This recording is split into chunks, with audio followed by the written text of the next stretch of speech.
On the Catwalk by Chris Rose. I can't believe I'm here. Only a few hours ago, I was walking down the catwalk, feeling the flashes from the cameras and the eyes of the people watching me, keeping cool, doing my stuff. And now I'm here. I'm in jail. My name is Carrie Brown. I was a famous model. Now, I'm a famous criminal. I'm going to tell you the story of how I got here. And I'm going to tell you why I'm innocent. But please, give me a bit of time. Right now, I'm scared and cold. This all seems like a terrible nightmare. I'm sure that I'm going to wake up in a minute and find myself at home in my nice wet bed. I've waited a long time now though, and I still haven't woken up. I'm only 18 years old, scared, cold, and in jail. It's a long story, so maybe it's best if I start from the beginning. I was never very good at school. I wasn't stupid, I just wasn't interested in any of the subjects, and I didn't like the teachers. I didn't have many friends. I think the others were jealous of me because I was always taller and more beautiful. My best friend then was my mom, and she still is. She was always close to me, and she always helped me. The only other person who really helped me was Helga Olin. And now, Helga is dead. When I was 16, I went on holiday to France with my mom. She had lots of friends there, and we went nearly every summer. I used to lie on the beach all day in Cannes or Nice, watching all the rich and beautiful people. In the evenings, we went to elegant parties in the big house of the Riviera or sometimes on board yachts. It was at one of these parties that I met Max for the first time. At that time, Max was only a photographer. He took a fashion photograph for lots of European magazines.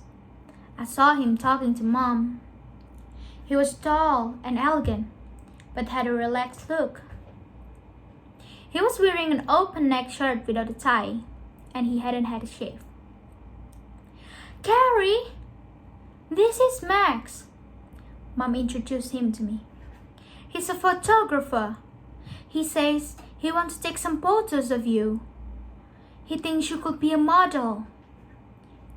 Of course, at that time, I was delighted.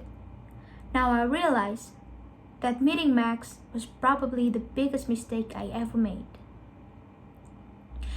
Max took some pictures of me wearing casual clothes on the beach at Saint-Ouen-les-Pins and sold them to a French fashion magazine. A few days later, a chain of Italian shops asked me to do a shoot for them. I remember at the time, I didn't even know what a shoot was. It is the word they use to mean a collection of photos, explained Max. Don't worry, I'm not going to shoot you.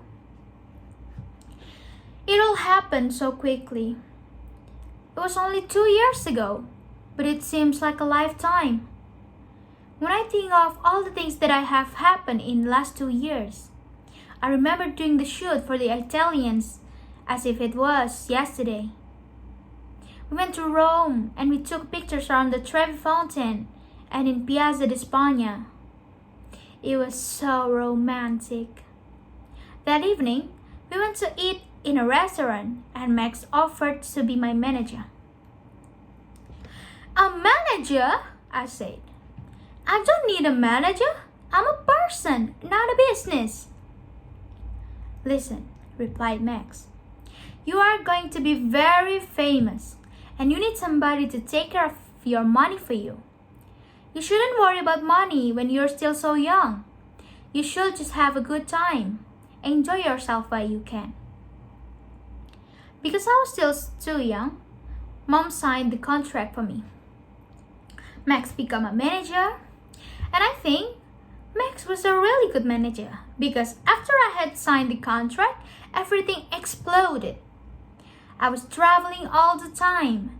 In 1 week, I went from Paris to New York to Tokyo and then go back to Paris.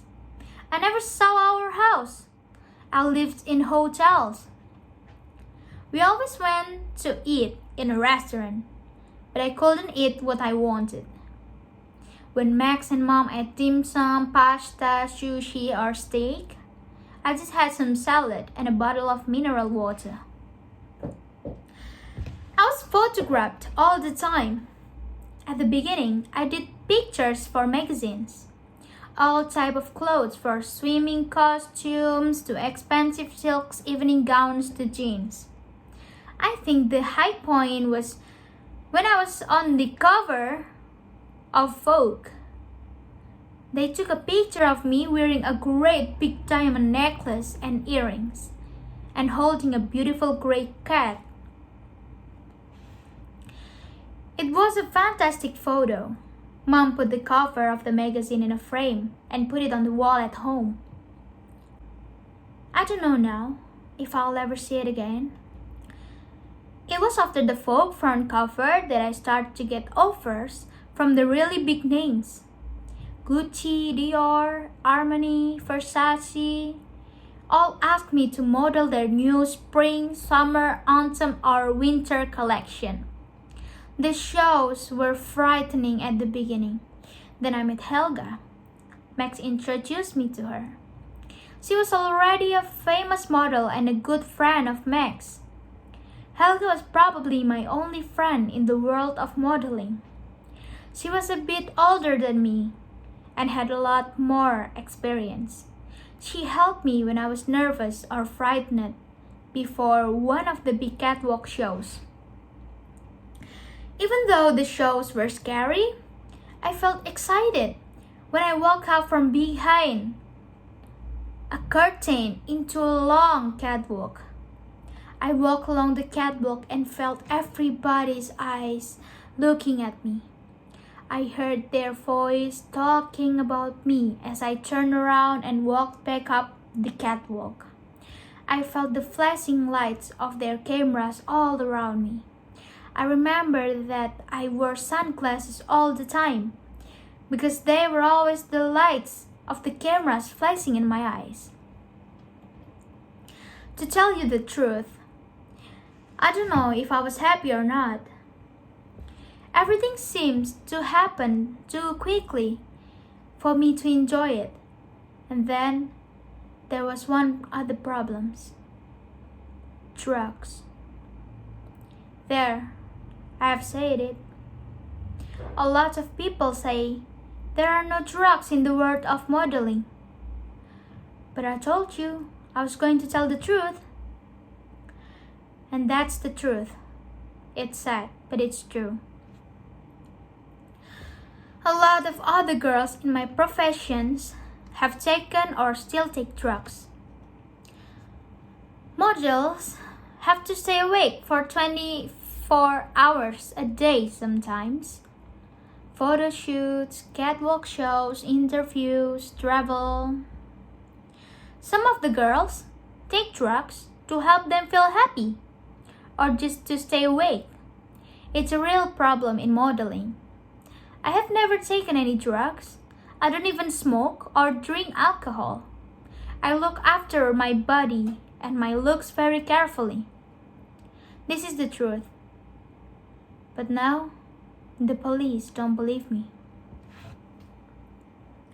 Unfortunately, Helga had a problem with drugs.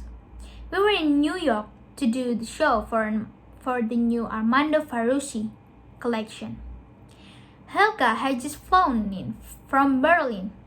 She looked a bit tired, but I thought she was okay. She gave me and Max a kiss and said hi to us both. Everything went really well. It was a quite small show, and there was only 4 models, including Helga and myself. After the show finished, the other girls said they were going to a party and asked us to go with them.